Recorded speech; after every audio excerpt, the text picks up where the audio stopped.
Students, इस video lecture में हम देखेंगे कि फोटो इलेक्ट्रिक इक्वेशन क्या होती है और उसे किस तरीके से डेराइव किया जाता है।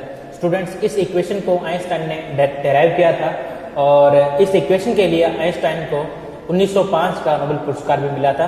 तो चलिए सर शुरू करते हैं हम अपना आज का वीडियो लेक्चर। तो स्टूडेंट्स, आज हम पढ़ रहे हैं Einstein photo electric equation. Students, इस इक्वेशन को डिराइव करने के लिए हम मान लेते हैं कि ये हमारा एक मेटल का सैंपल है, राइट। और इस मेटल के सैंपल में लेटिस आयंस हैं और ये आयन इसलिए हैं क्योंकि जो एटम्स हैं इन्होंने अपना बाहरी इलेक्ट्रॉन त्याग दिया है और जिस कारण से ये जो इलेक्ट्रॉन है ये इस पूरे मेटल में रैंडमली किसी भी डायरेक्शन में मोशन कर सकता है, राइट। और जब ये एटम इलेक्ट्रॉन्स को त्याग देंगे तो वो आयंस बन जाएंगे, राइट।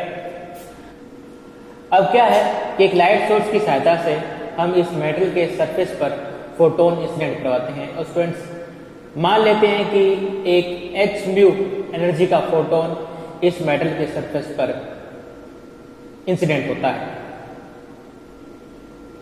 मैंने आपको बताया कि फोटोन ड्यूल नेचर को शो करता है, यानी फोटोन एक तरंग के रूप में व्यवहार भी कर सकता है, वेव के रूप में भी बिहेव कर सकता है और पार्टिकल के रूप में भी बिहेव कर सकता है।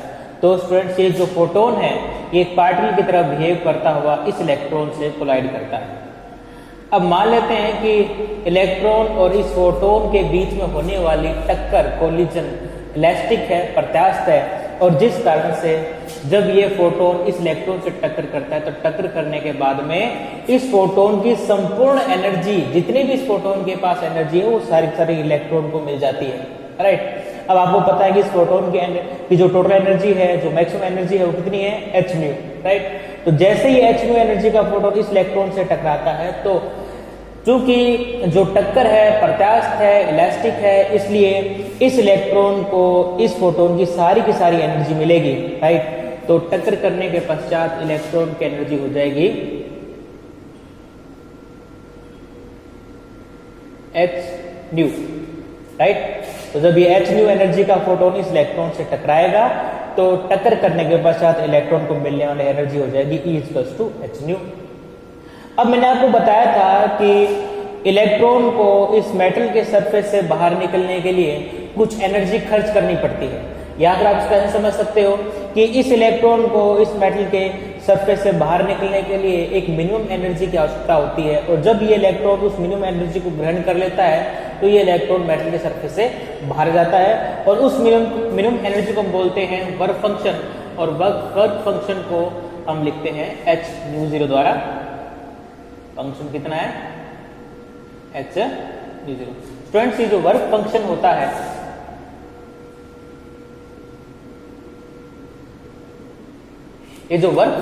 स्टूडेंट्स से मेटल टू मेटल वेरी करता रहता है। अब जब ये इलेक्ट्रॉन इतनी एनर्जी को ग्रहण कर लेगा और उसके बाद में इस इलेक्ट्रॉन को जब इस मेटल के सरफेस से बाहर निकलना होगा तो तब इलेक्ट्रॉन को इस एनर्जी में से इतनी एनर्जी का लॉस करना पड़ेगा, राइट। तो कहने का मतलब यह है कि जब इलेक्ट्रॉन मेटल के सरफेस से बाहर निकलेगा तो इस इलेक्ट्रॉन की एनर्जी पहले कितनी थी, h न्यू से कुछ कम हो जाएगी। और कितनी कम हो जाएगी, h न्यू 0 से कुछ कम हो जाएगी, राइट। क्योंकि मैं आपको बता चुका हूं कि इस इलेक्ट्रॉन को इस मेटल के सरफेस से बाहर निकलने के लिए कुछ एनर्जी चाहिए होती है और इस कारण से इलेक्ट्रॉन के पास पहले एनर्जी कितनी थी, h न्यू, राइट। तो अब इलेक्ट्रॉन को चूंकि इस मेटल के सरफेस से बाहर निकल रहा है इसलिए इस इलेक्ट्रॉन की एनर्जी कुछ कम हो जाएगी, यानी इस इलेक्ट्रॉन की कुछ एनर्जी खर्च हो जाएगी और इलेक्ट्रॉन की खर्च की गई एनर्जी कितनी हो जाएगी, h न्यू 0। तो इस प्रकार से इलेक्ट्रॉन की जो एनर्जी होगी वो कितनी हो जाएगी, K=h न्यू - h न्यू 0। ये बात स्टूडेंट्स इजी है, समझ में आ गई होगी आपको, राइट।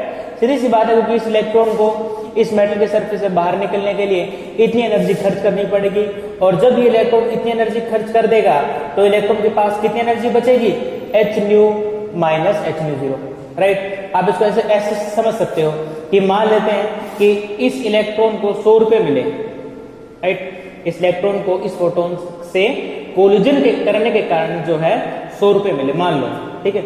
और ये मान लेते हैं कि गेट है, राइट, और इलेक्ट्रॉन को इस गेट को पार करने के लिए मान लो 50 रुपए अगर खर्च करने पड़ते हैं, राइट। तो जब इलेक्ट्रॉन इस गेट को पार करते हुए बाहर निकलेगा तब उसके पास कुल कितने रुपए बचेंगे, कितने हो जाएंगे, 100 इस पास कुल पैसे थे, और उसके बाद में क्या हो, 50 रुपए खर्च हो गए इस गेट को पार करने में, तो उसके पास कितने पैसे बचेंगे, 50 रुपए, राइट। ठीक इसी प्रकार से इस इलेक्ट्रॉन के पास h न्यू एनर्जी थी और इतनी एनर्जी खर्च होगी, तो इलेक्ट्रॉन के पास जो बची हुई एनर्जी है वो कितनी है, k = h nu minus h nu 0, right. अब क्या है कि ये जो एनर्जी होगी ये काइनेटिक एनर्जी होगी, गतिज ऊर्जा होगी, तो इस प्रकार से इलेक्ट्रॉन की जो एनर्जी होगी कितनी हो जाएगी, 12 mv², राइट। तो कहने का मतलब ये है कि जब इलेक्ट्रॉन इस फोटोन से कोलाइड करेगा और कोलिजन करने के बाद में जब इलेक्ट्रॉन बाहर निकलेगा तो उसकी जो एनर्जी होगी वो काइनेटिक एनर्जी यानी गतिज ऊर्जा के रूप में होगी।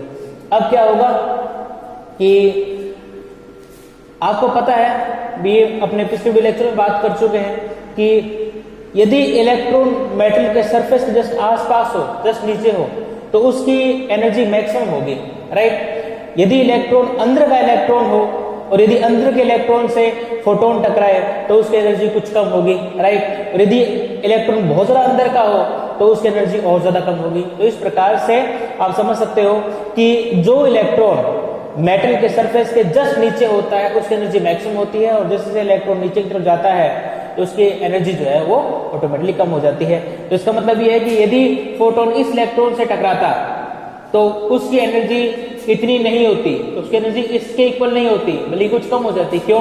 क्योंकि जब इलेक्ट्रॉन को h न्यू 0 इस फोटोन के, राइट, तो जब इस इलेक्ट्रॉन को इस फोटोन के कोलिजन से h न्यू एनर्जी मिलेगी, तो जब ये इलेक्ट्रॉन इस एनर्जी को ग्रहण करने के बाद में बाहर निकलने की तरफ होगा, बाहर निकलेगा, तो उस केस में इलेक्ट्रॉन इन एटम से, राइट, आयन से और इलेक्ट्रॉन से टक्कर करेगा। क्या करेगा कि जो इलेक्ट्रॉन होगा वो लैटिस आयन से टक्कर कर सकता है, या फिर एटम से टक्कर कर सकता है, या फिर इलेक्ट्रॉन से टक्कर कर सकता है, और टक्कर करने के कारण इलेक्ट्रॉन की एनर्जी में लगातार ह्रास होता रहता है, और इस कारण से अंदर वाले इलेक्ट्रॉन की एनर्जी हो जाएगी h nu minus h nu 0 और minus delta E. Delta E क्या चीज है, कि टक्कर के कारण इलेक्ट्रॉन की ह्रास हुई एनर्जी, राइट। तो आप देख सकते हो कि ये जो एनर्जी होगी k h की तुलना में कम होगी, राइट। इसका मतलब यदि इलेक्ट्रॉन मेटल के सरफेस के पास होते हैं तो उसकी एनर्जी मैक्सिमम होती है, कितनी होती है, k maximum is equal to h nu minus h nu 0। Students ये चीज समझ में आ गई होगा, तो बिल्कुल इजी है, और h nu minus h nu 0। अब ये एनर्जी काइनेटिक एनर्जी के रूप में है, और यदि अपने मान लेते हैं कि इलेक्ट्रॉन की वेलोसिटी v है और यदि इलेक्ट्रॉन का मास m है, तो इलेक्ट्रॉन की काइनेटिक एनर्जी हो जाएगी 12 mv² equals to h nu 0। और चूंकि इस केस में इलेक्ट्रॉन की वेलोसिटी मैक्सिमम है, इसको हमने लिया v max, तो 12 m v max² equals to h nu minus h nu 0, right. तो स्टूडेंट्स ये जो इक्वेशन है ये हमारी आइंस्टाइन की फोटो इलेक्ट्रिक इक्वेशन का फर्स्ट रूप है, पहला रूप है। अब स्टूडेंट्स आइए इस इक्वेशन को हम स्टॉपिंग पोटेंशियल के रूप में कन्वर्ट करते हैं। देखो किस तरीके से कन्वर्ट करेंगे।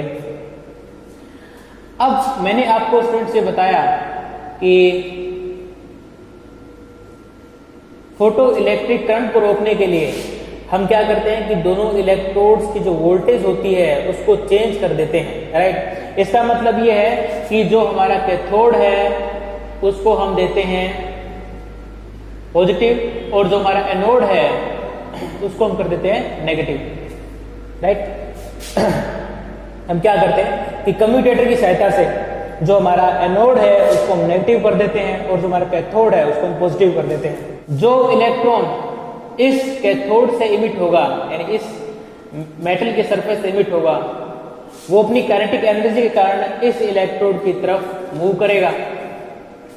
तो इस इलेक्ट्रॉन को यहां से यहां तक पहुंचने से रोकने के लिए हमने इन दोनों इलेक्ट्रोड्स की पोलैरिटी को अपोजिट कर दिया, यानी कि एनोड को हमने कर दिया नेगेटिव और कैथोड को हमने कर दिया पॉजिटिव। इस कारण से इस इलेक्ट्रॉन पर इस इलेक्ट्रिक फील्ड E के अपोजिट डायरेक्शन में फोर्स लगेगा, राइट, और इस फोर्स के कारण इलेक्ट्रॉन की स्पीड धीमे धीमे कम होती जाएगी, राइट। इस प्रकार से होगा क्या कि इस इलेक्ट्रॉन को अब यहां से यहां तक पहुंचने के लिए इस फोर्स के अगेंस्ट कुछ ना कुछ वर्क करना पड़ेगा, राइट। इसको आप कैसे समझ सकते हो? देखो, ये मान लो कोई नहर है ना, और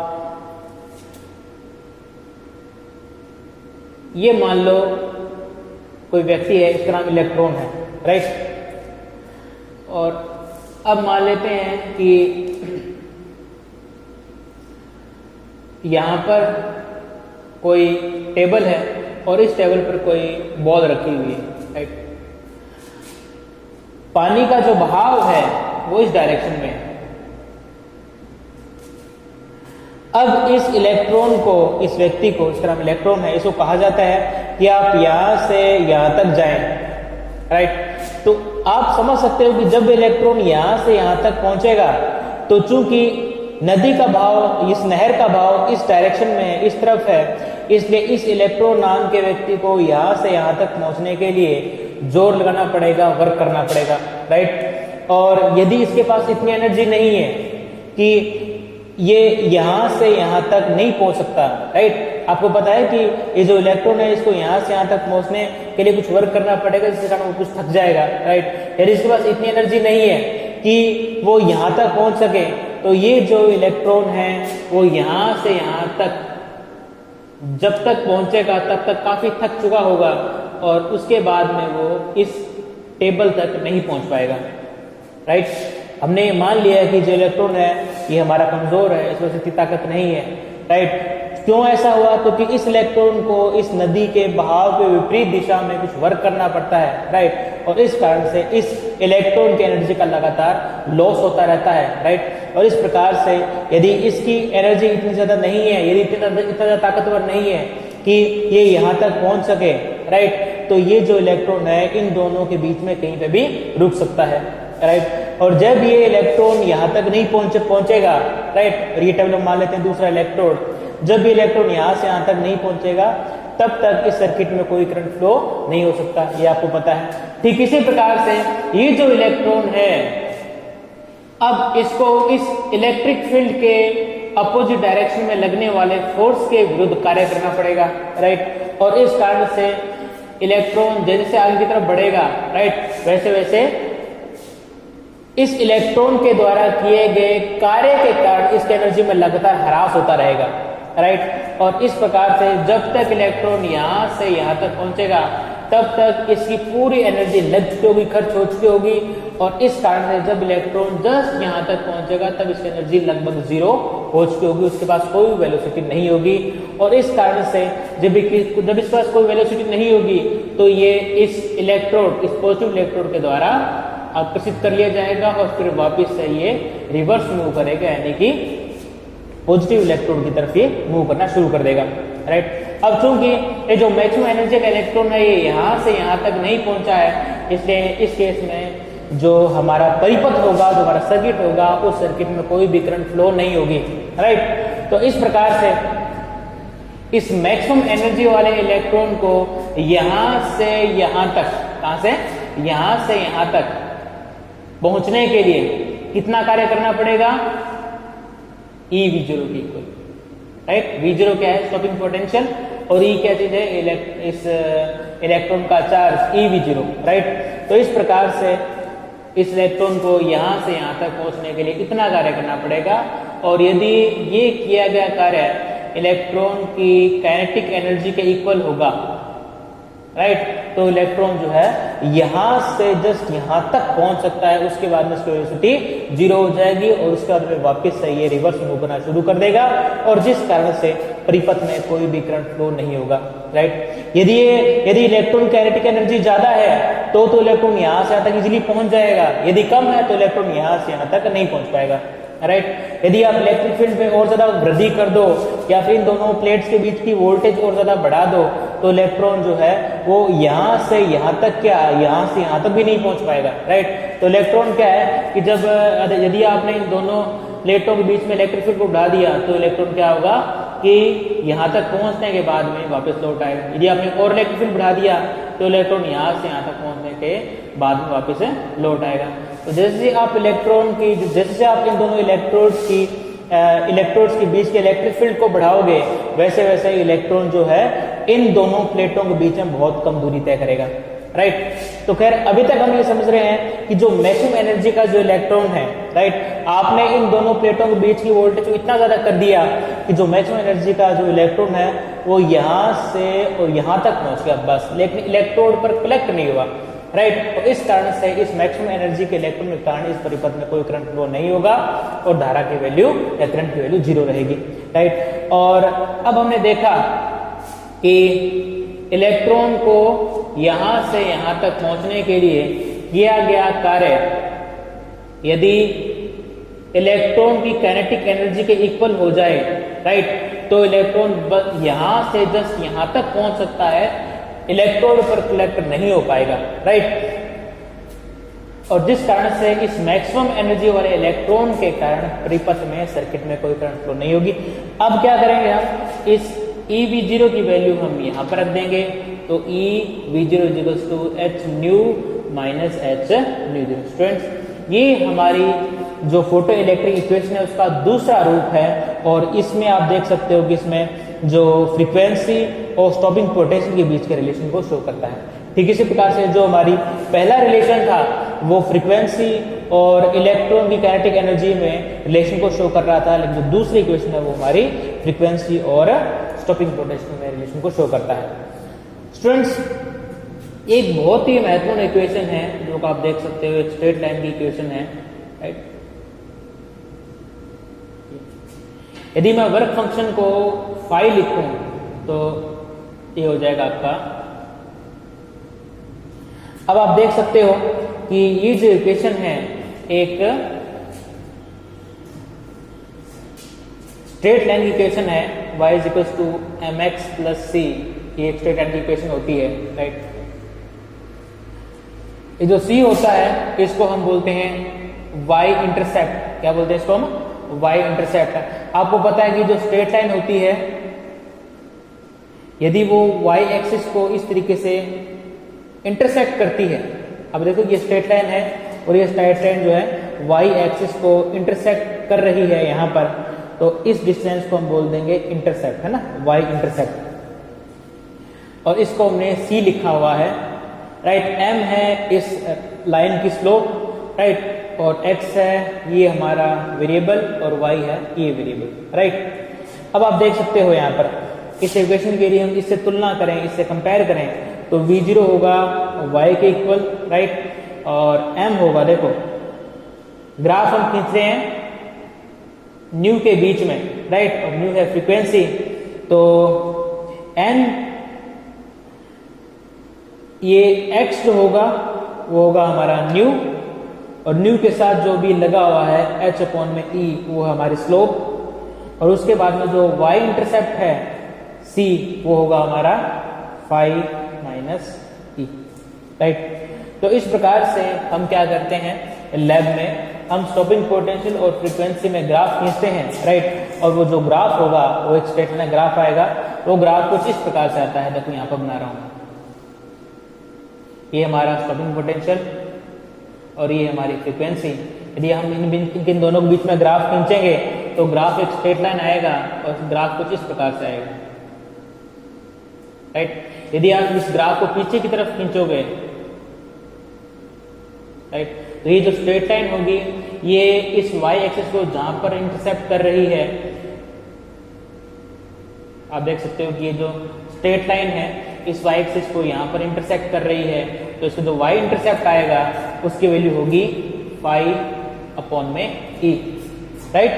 और इस ग्राफ की सहायता से हम ये डिस्टेंस ज्ञात कर सकते हैं, और ये जो डिस्टेंस होगी ये फाई अपॉन में e होगी, राइट, और e की वैल्यू हम जानते हैं, e जो है इलेक्ट्रॉन पर चार्ज है 1.6 ई का वैल्यू कितनी होगी 1.6 tens to power -19 coulomb, right. और इसमें ई की वैल्यू हम रख कर इस फाई की वैल्यू को हम ज्ञात कर सकते हैं, यानी कि मेटल के वर्क फंक्शन को हम ज्ञात कर सकते हैं, राइट। वापस रिपीट कर दूं, ये हम ग्राफ खींच लेंगे और इस ग्राफ को जब हम पीछे की तरफ बढ़ाएंगे तो ये जो लाइन होगी जहां पर इस वाई एक्सिस को काटेगी, हम इस डिस्टेंस, इस पॉइंट और ये जो हमारा ओरिजिन है, इन दोनों के बीच की डिस्टेंस को ज्ञात कर लेंगे, राइट। और वो जो डिस्टेंस होगी वो फाई अपॉन में ई के इक्वल होगी, राइट। और ई की वैल्यू हम जानते हैं, और यदि हमें ये डिस्टेंस पता है तो हम जो है इस डिस्टेंस की वैल्यू इस फाई अपॉन में ई के इक्वल रखते हुए फाई यानी वर्क फंक्शन की जो वैल्यू है उसको हम ज्ञात कर सकते हैं, राइट। अब आप इस इक्वेशन की सहायता से